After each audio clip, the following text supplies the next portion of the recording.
Football জগতে অনেক skill দেখেছেন, অনেক কারিশমা দেখেছেন। তবে আপনি কি কখনো দেখেছেন একজন ডিফেন্ডার তার দলের জন্য কি করতে পারে?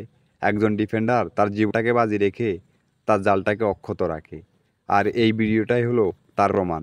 পুরো ভিডিওটা দেখেন, তারপরে আপনার মহামূল্যবান কমেন্টটা এই ভিডিওতে করবেন।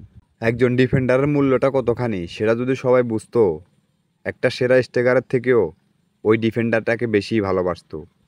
একজন ডিফেন্ডারকে কতটুকু প্রেসার কিক নিতে হয় তার জালকে অক্ষত রাখতে। যখন প্রতিপক্ষ আক্রমণে যায় তখন একজন ডিফেন্ডার তার সর্বোচ্চটা দিয়েই চেষ্টা করে সে বলটাকে রুখে দিতে।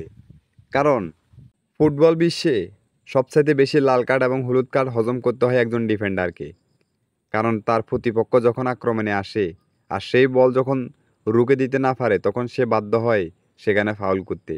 আর এই ফাউলের কারণে তার জালকে অক্ষত রাখার জন্য লাল কার্ড হলুদ কার্ড হজম করতে একজন ডিফেন্ডার প্রস্তুত থাকে সর্বদাই। কারণ তারা শিক্ষাটা নেয় ওভাবে, যাতে করে হলুদ কার্ড খাবে, লাল কার্ড হজম করবে, কিন্তু তাকে বলটা রুখে দিতে হবে। ফুটবল বিশ্বের ডিফেন্ডার রাজা হলো লাতিন আমেরিকার শক্তিশালী দল 5 বারের বিশ্ব চ্যাম্পিয়ন ব্রাজিলের। যে ডিফেন্স নিয়ে গর্ব করতো, যে ডিফেন্স নিয়ে অহংকার করতো ব্রাজিল, আর আজকে সেই ব্রাজিলের ডিফেন্স দুর্বলতায় ভুগতেছে।